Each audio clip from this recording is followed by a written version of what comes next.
After the Second World War, economic growth was supported by an abundant and inexpensive oil supply from the Middle East. During the 1970s, however, society was forced to face a turning point with environmental pollution problems, limited natural resources, and the East-West confrontation.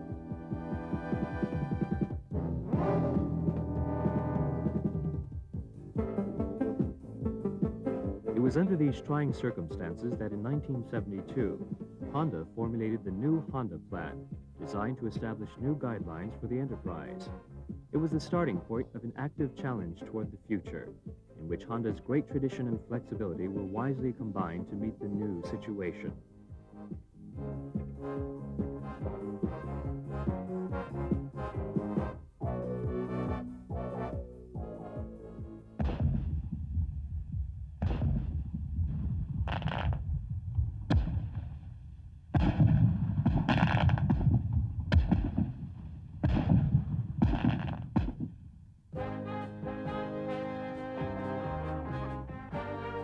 In September 1973, Honda celebrated its 25th anniversary.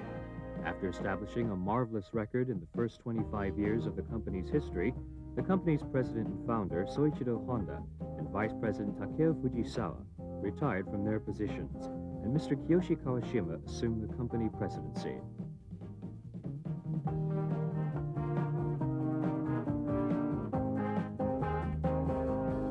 I would like to further develop Honda's tradition and philosophy, which has enabled the Honda Motor Company to be Honda of the world, and add new things to them, were the words of the new president. Thus, the new Honda, under Kawashima, and characterized by its unique group theory, took its first step into a new era of even greater progress.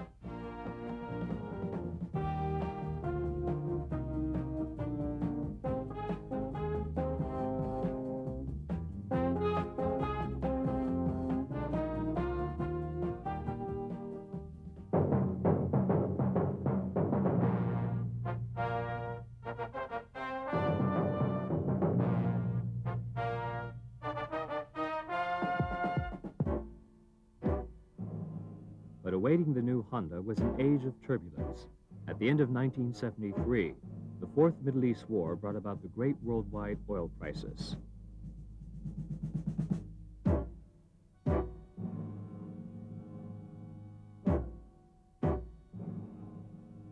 Amongst others, the automotive industry was especially affected, with production costs rising to unprecedented levels.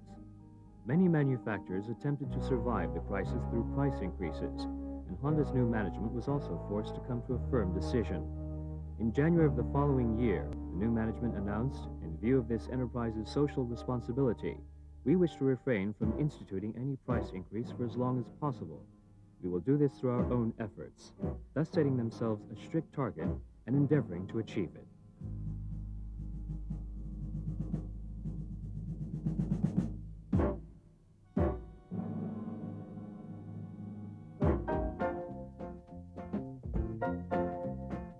In March, the new management established the second new Honda Plan.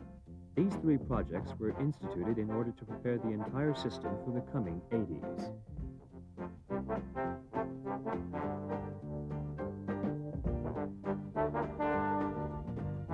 In October 1974, Honda announced its decision to stop its production of light passenger cars.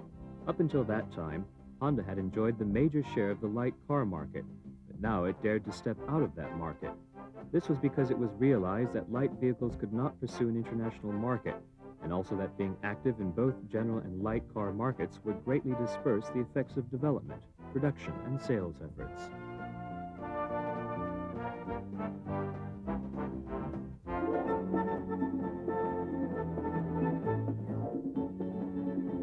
The Civic CVCC, introduced first in 1973, had rapidly been gaining in popularity, both in Japan and in overseas markets, thereby firmly establishing the Civic era. It was obvious that the Civic more than met the needs of the time, wherein energy-conserving cars, which emitted less pollution, were required. Thereby, Honda established its footing in the general passenger car market with the Civic.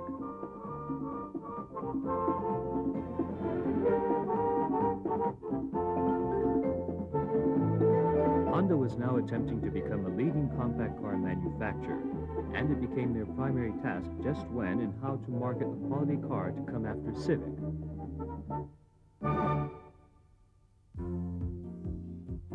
And the Accord was the answer. Designed for total driving relaxation and enjoyment, the Accord incorporated brand new technology such as original power steering and presented new aspects in quality.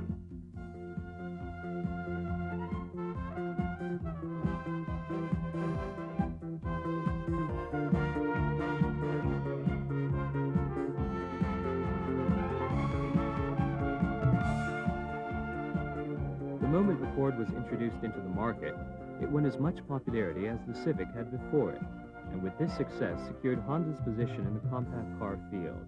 From then on, Honda's four-wheel division maintained a steady growth with the Civic and Accord.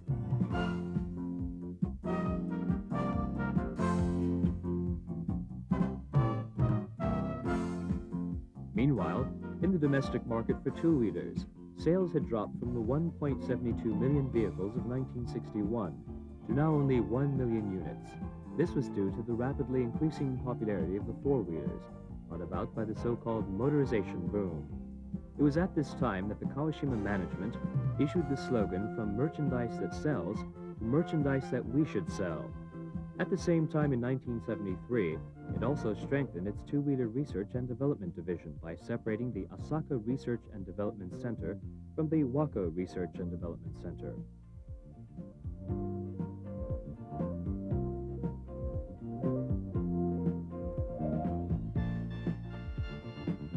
In the spring of the following year, the new concept cycle plan got underway at the Osaka Research and Development Center.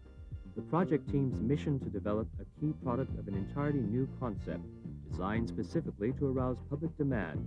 Before long, the basic concept was complete. The team had used a vehicle which was the most familiar to the general public as their basic consideration, the humble bicycle.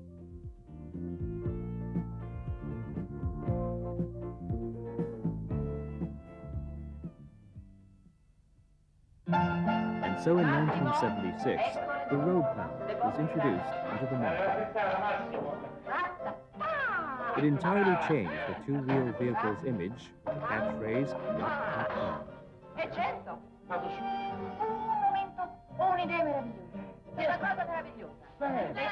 It weighed only 44 kilograms. Its saddle was low enough to allow its rider's feet to easily touch the ground.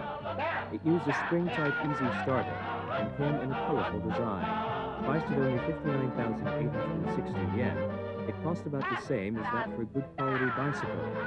Road Pal had a great appeal to a new market target, the housewives, an appeal helped by Sophia Loren's appearance as TV commercial. Market statistics revealed that 70% of the Road Pal customers turned out to be women who hitherto had never contemplated buying a motorcycle. The Road Pal was a totally new concept vehicle which the SED system had created.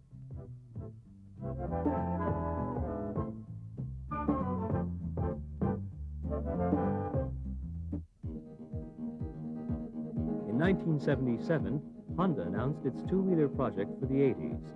The project was to formulate the most desirable two-wheeler model for the 80s. The two basic concepts were an awareness of limited resources and environmental harmony, while at the same time developing a motorcycle designed for the pure enjoyment of its rider.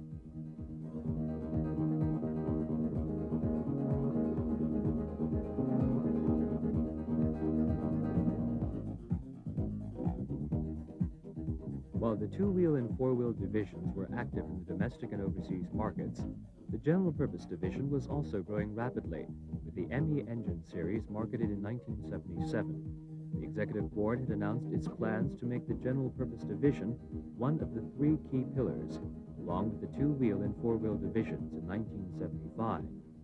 This was an active management policy designed to make the most of the differences between the three divisions in establishing the basis for the company.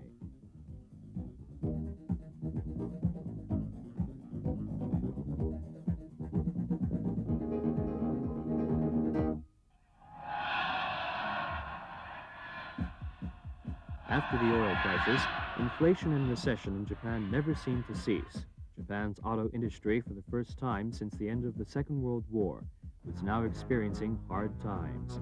Especially worrisome was the possible decline of its international competitiveness due to sharply rising cost inflation. Facing these grave circumstances, Honda prepared measures to maintain and strengthen its position in international competition. This policy was termed the Model A Plan. Its aim was to so improve the company's performance that production costs would not increase during the following 5 years. All Honda companies, including the factories and the supporting manufacturers, participated in this plan.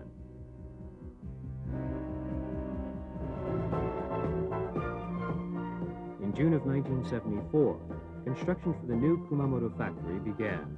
This factory was to be the model under the Model A Plan concept and was expected to perform competitively in the international market. It was designed to be the ideal factory for the next 10 years. Its production system attempted to restrain costs at the same level for 5 years and still be profitable, operating at only 50% of its total capacity. The construction team consisted of men all in their 30s, determined to streamline and increase the efficiency of the production process. The Kumamoto factory was not, however, a factory of total rationalization and automation. It had consideration for the workers, too, such as the installation of a free flow line, wherein the worker could himself determine the line's velocity.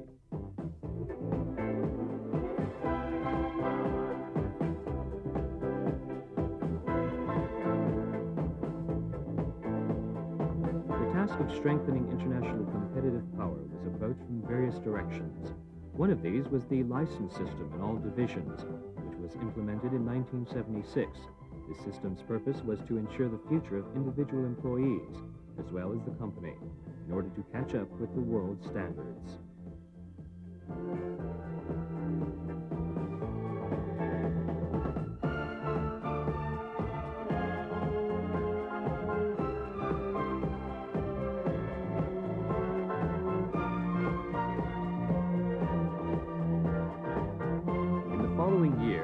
Model J movement was put into operation, designed to increase the efficiency of office activities.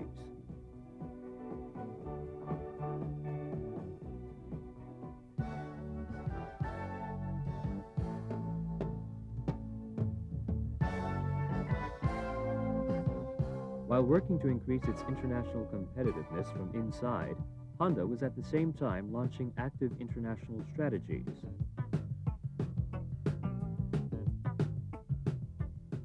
Honda's basic policy in its overseas activities was mutual fulfillment and localization, with the assumption in mind that these activities would be welcomed by the local public. This was also the basic concept for one of the projects under the second new Honda plan, the worldwide production strategy.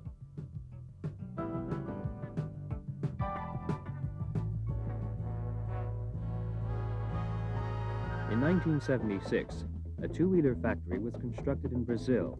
However, it had been very difficult to reach this stage because hitherto, nothing other than four-wheelers had ever been considered to be real vehicles per se. Established in 1972, it took Brazil Honda many years to bring the Brazilians to understand that a two-wheeler was indeed a most convenient vehicle, and one which was a pleasure to ride. Honda's efforts were finally successful enough to raise the demand, and import figures thus rose.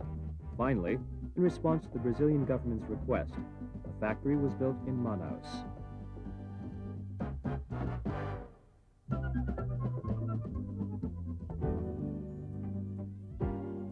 The following year, Honda announced plans to construct a two-wheeler factory in Ohio in the United States of America.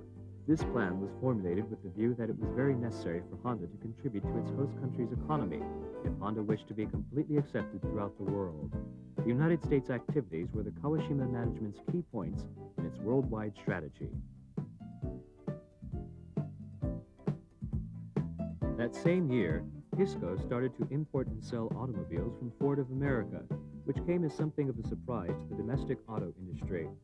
But this action was highly evaluated in Europe and in the United States, both of whom were at that time embarked upon an import restriction program.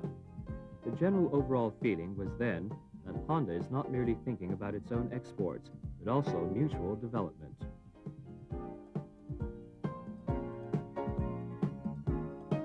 While the international situation remained unstable, the fuel-efficient, high-quality Japanese cars were very competitive in the international market, and their export made up for any domestic loss.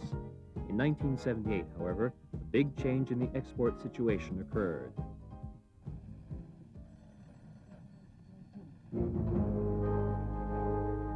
The yen rapidly appreciated against the US dollar, drastically decreasing the Japanese car's compatibility. The future for Japanese auto exports became a matter of grave concern, a concern which automatically caused tougher competition back in the domestic market. Faced with these circumstances, Honda formed a second sales network, while at the same time consolidating the original network in order to cultivate its domestic market.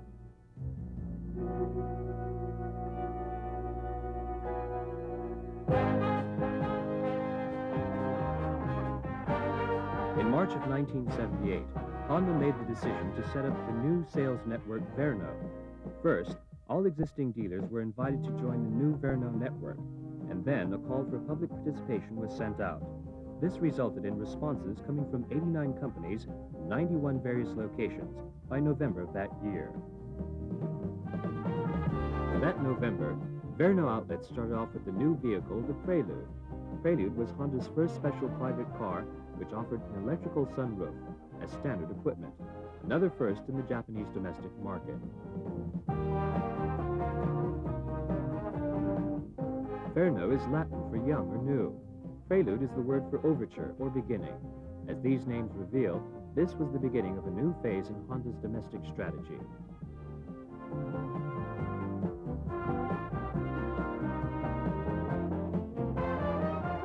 In 1979, at the All-Japan Best Dealers meeting, President Kawashima announced, "Enterprises in a slow economic growth period should possess the ability to develop and sell beyond its present production capability.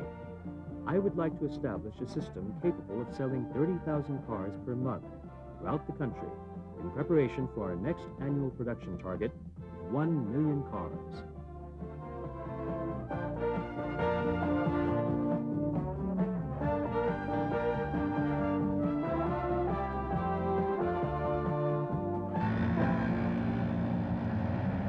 Tough competition had not ceased in the domestic two-wheeler market either. The once dominant Road Pal's popularity had waned. Yamaha was steadily increasing its share of the market with its Hassel and other models, almost taking the largest share of the compact motorcycle market. In 1979, Honda began a project called the New Family Project, making in-depth studies of what exactly was in demand at the time. The project team set their development target to be a vehicle that runs well, is lightweight and beautiful, is comfortable to ride and easy to handle, therefore focusing on a motorcycle designed for every member of the family. In September 1980, the scooter Tact appeared on the market, along with President Kawashima's declaration of a new market creation.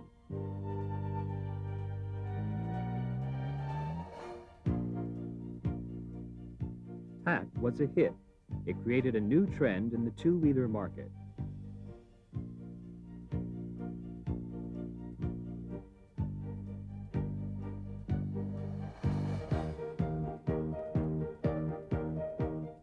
This movement in the scooter market now increased the number of people who came to enjoy motorcycle riding as a healthy sport, not only teenagers but adults as well.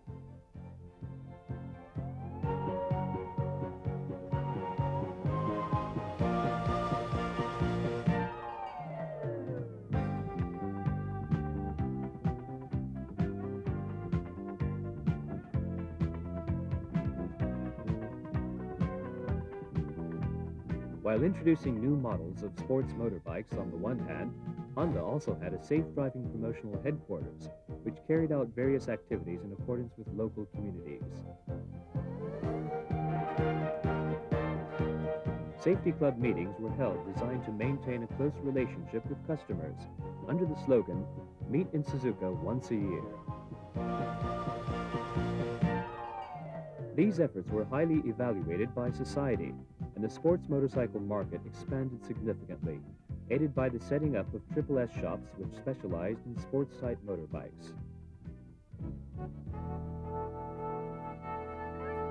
An improvement in the general purpose division also took place from the research and development section. In 1977, the Waco Research and Development Center had been separated from the Osaka Research and Development Center. It was now to organize a development system for predicting future demands in the general purpose market. At the same time, improvements were made in the sales network. The marketing system, which had centered around outlets, was abolished. Special general purpose division outlets were set up throughout the country. This move completed the development of the total system in the production and sales of mainstream products. The total system immediately proved its effectiveness by introducing the Denta series and the F200 Komame.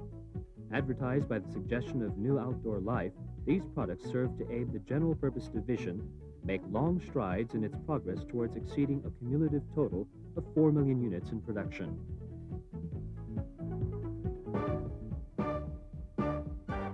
In the same year, 1979, construction of the two-wheeler factory in Ohio was completed.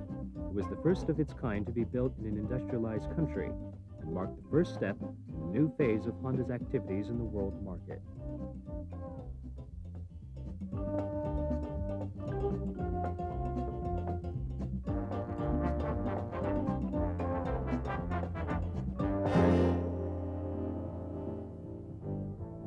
This, too, was the year of the second oil crisis, increasing the demand for compact cars throughout the world.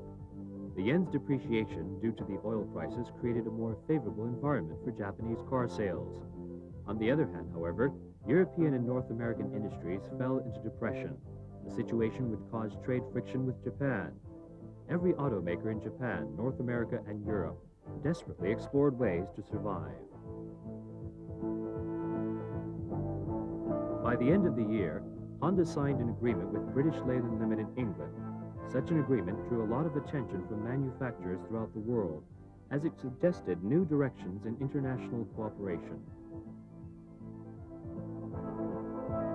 As the 1980s set in, North America's Big Three were forced to lay off large numbers of their workers. It was then, in January 1980, that Honda announced its intention to produce four-wheel vehicles in the United States. The United States government was strongly requesting Japan to restrict the number of cars exported into the United States, while at the same time requesting Japanese investment. Honda's decision to produce four-wheeled vehicles was based on its previous experiences with its two-wheelers. Four-wheel vehicle production in an advanced country marked an epoch-making event.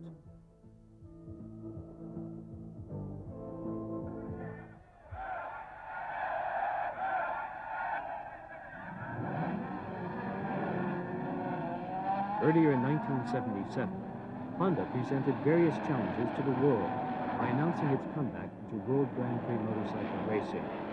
It was to pursue the most advanced technologies, while at the same time responding to the expectations of motorsports fans throughout the world.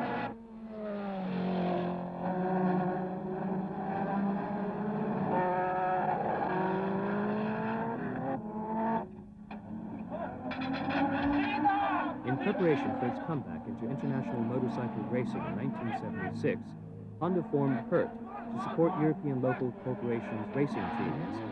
After gaining valuable experience in endurance races across Europe, Honda opened a new race division at the Osaka Research and Development Center in preparation for the forthcoming international races.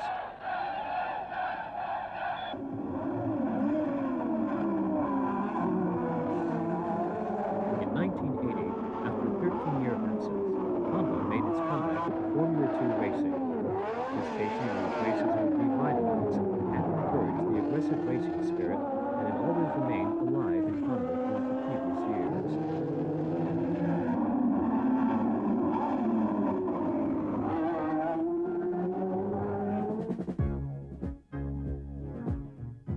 The 1980s, however, were called the Age of Uncertainty, and society was not yet stabilized.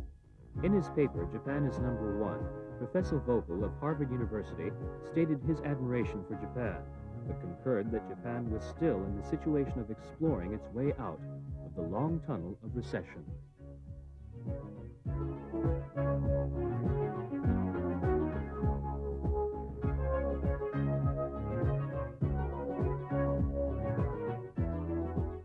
Honda's gross sales in February of 1980 exceeded 1 trillion yen. Honda had joined the so-called 1 trillion yen enterprises.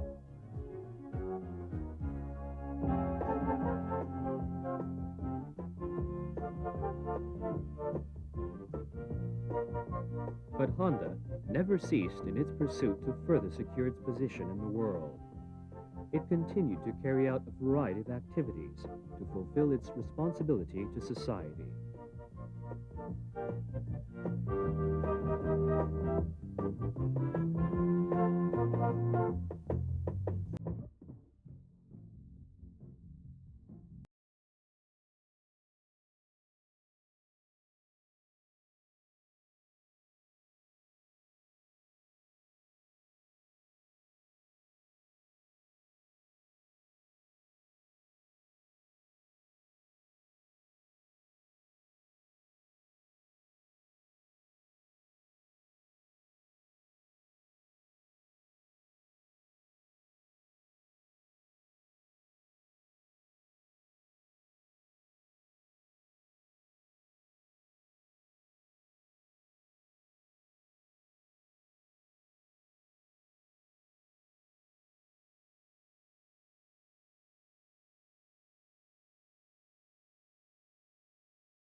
And in 1981, Honda launched the first middle-term plan. It was a strategy designed for the 80s, for survival in the age of the auto industry wars. In order to materialize this plan, the executive board was reorganized. 6 headquarters were set up by upgrading the existing task groups. Each headquarter was given the responsibility and authority to control its overall process of planning strategies, decision-making, and the implementation of those decisions.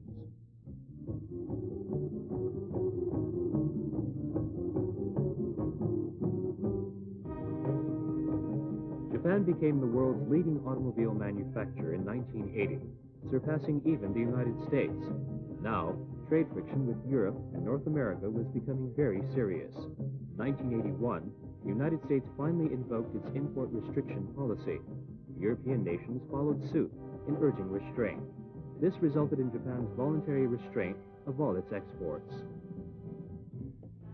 As this protectionist mood prevailed, one of the United States' big 3 automakers, General Motors, entered into the compact car market, which hitherto had been dominated by the Japanese J-cars. Now the world compact car war became overt. Honda's 4-wheel division took steps to strengthen its sales network and to improve factory performance. These steps were necessary in order to achieve an annual production figure of 1 million cars. Honda tried to remain as the leading 4-wheel manufacturer, with such slogans as strive toward the target of 1979 and concentrate on sales for 1980.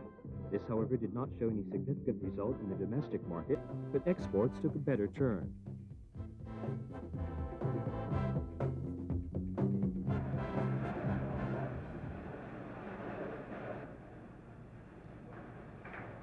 The Honda City, which made its debut in November of 1981, immediately took to the hearts of the young and the young at heart. It was its height that contradicted the notion that long and low cars were beautiful. The city laid the groundwork for breaking away from restricting stigmas as to what was luxurious in a car. The city thus paved way for a new motor age.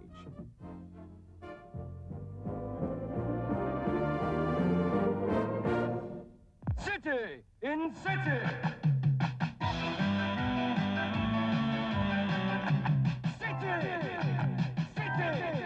The little city became popular throughout the country because of this TV commercial. It revitalized Honda's domestic sales. Honda also introduced a new model, the Vigor. The Accord and Civic were redesigned, thus refreshing the 4-wheel division. Domestic sales for 4-wheel vehicles in 1981 reached 340,000 units.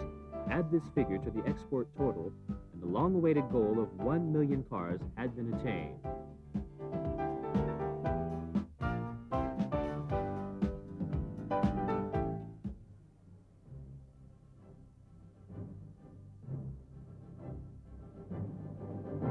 The new Prelude was introduced the following year. It was a specialty car designed for the coming age, and developed to comply with the need for powerful driving.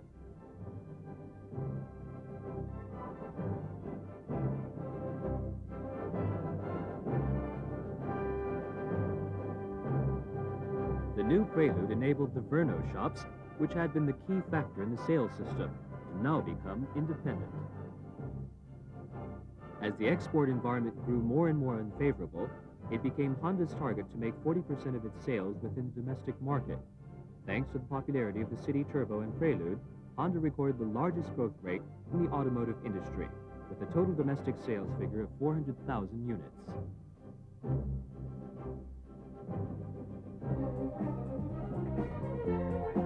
Meanwhile, the production division to support these sales had started to improve the facilities at the Suzuka and Waco factories, finally achieving an annual production rate of 1 million cars. Especially notable was the mixed assembly line, which accommodated both light commercial vehicles and Civics. This particular line was the first attempt of its type, even in Japan, where rationalization was the most advanced in the world. When public opinion determined that still another factory would be required for the production of 1 million cars, Honda exhibited its expertise by upgrading existing factories to even higher levels of production efficiency.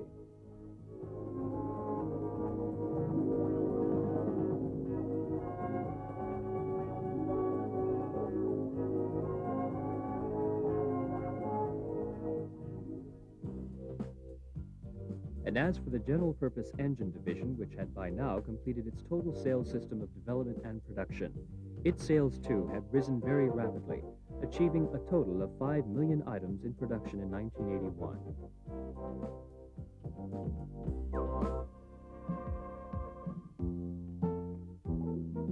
Furthermore, a factory specializing in general-purpose products was constructed next to the Hamamatsu plant, and when completed, recorded an annual productivity of 1.3 million products within the first quarter of 1983.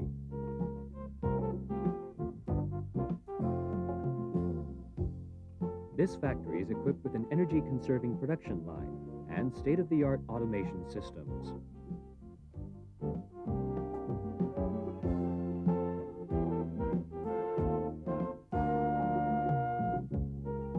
In August, the division announced construction of a lawnmower factory in Burlington, Massachusetts. This factory will produce 10,000 high-performance, high-quality lawnmowers per month. These units will mainly be sold throughout the eastern states, where mowers enjoy a higher demand. Production is scheduled to start in 1984. This marks the beginning of Honda's world market strategy for 20 million products per annum.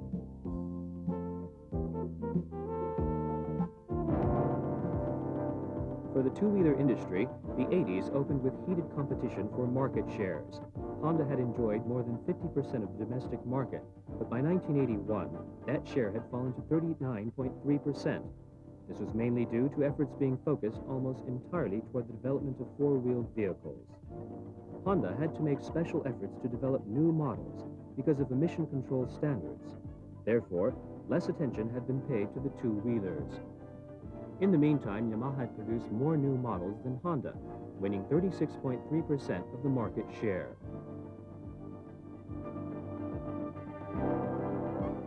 That same year, President Kawashima said, "I am confident that we will again be far ahead this year. Four-wheeled vehicles will receive only 40% of our concerted efforts, while two-wheelers will receive 60%.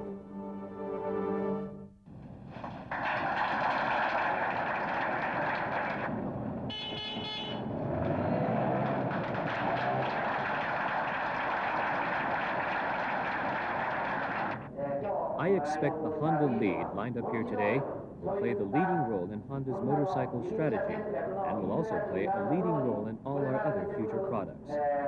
I further anticipate that our Suzuka factory will soon give full play to its manufacturing capacity, which is almost comparable to that of Yamaha's total domestic output." In 1982, a review was made of the existing total sales system via marketing offices. Measures were taken to form some of these marketing offices into separate corporations, fully financed by the main office. In the first of such groups, 8 marketing offices were transformed into 6 directly financed Honda dealers.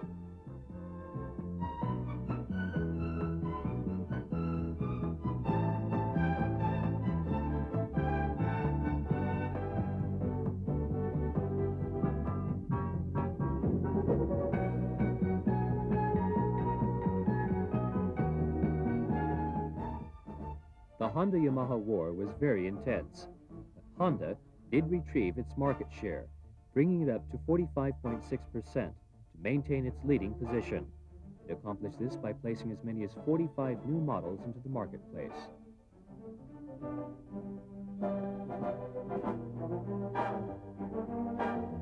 Yamaha finally admitted defeat in 1983. Now Honda's task, as the leading manufacturer, is to exercise that leadership in the establishment of harmony within the industry.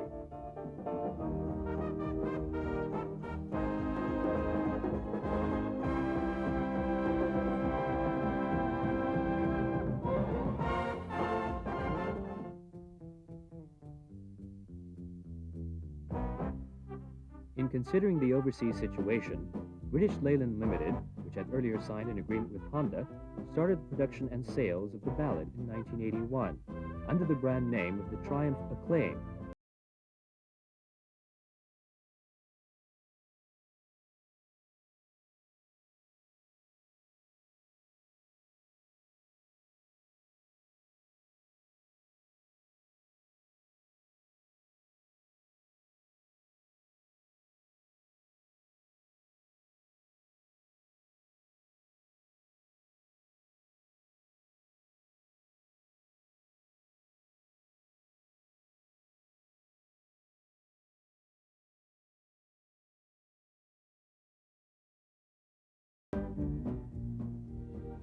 Since 1981, Honda has made technical linkages with South Africa's UCDD, with the Jialing Machine Factory in the People's Republic of China, with Puget of France, and with Montesa of Spain.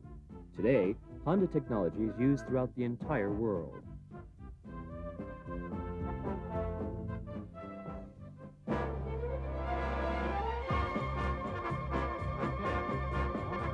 In November of 1982, the four-wheel factory in Ohio came into production.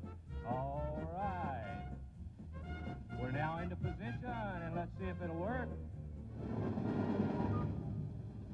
Hey! After the tape-cutting ceremony, the first Accord rolled off the line. Very good, It was very perhaps good. significant that the factory's Ladies opening and gentlemen, coincided here with the it United comes, States the first recession automobile difficulties. produced at And its Honda of opening would America most certainly Manufacturing, assist Inc. the in American Marysville, economy Ohio. during that recession. License number But Honda had planned the project long before the U.S. had invited local Japanese investment. The opening of the Ohio factory was the result of long, strenuous efforts. The Ohio experience will become an important stepping stone in future world strategy.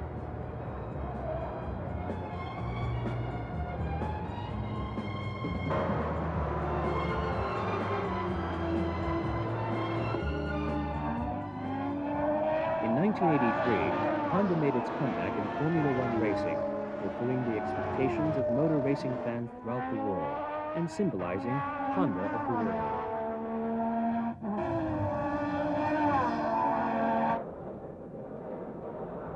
And it was Honda that opened up the new era of FF engines throughout the world. While other manufacturers were still making considerable FF technology investments, Honda, which had already accumulated its know-how in the field, developed the second generation FF engine with a 12-valve cross-flow configuration.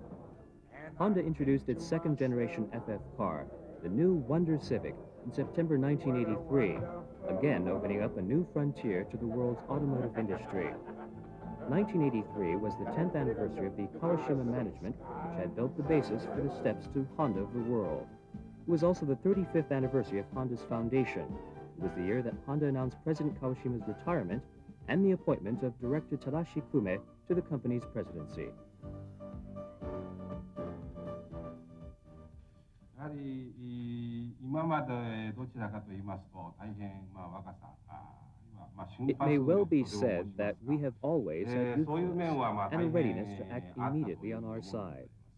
From now on, however, we'd like to learn to be tenacious, the ability to be ever more persevering.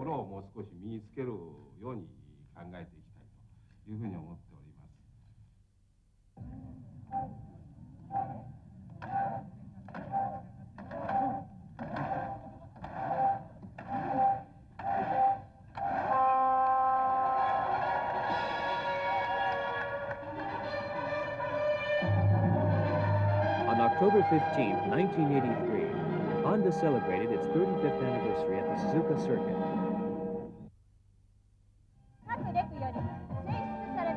During its 10-year reign, Kawashima management firmly established Honda's position as a four-wheel vehicle manufacturer. It realized large overseas projects, such as the Ohio factory. It increased the company's sales from 400 billion yen to 1.8 trillion yen.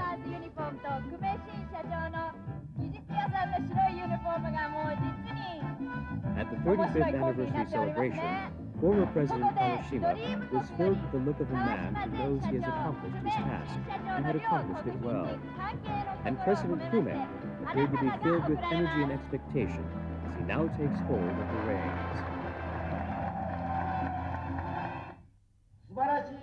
It's been a great pleasure for me to have been able to take part in today's ceremony commemorating the 35th anniversary of the foundation of Honda, with many of my wonderful seniors and colleagues like yourselves, and our wonderful new president.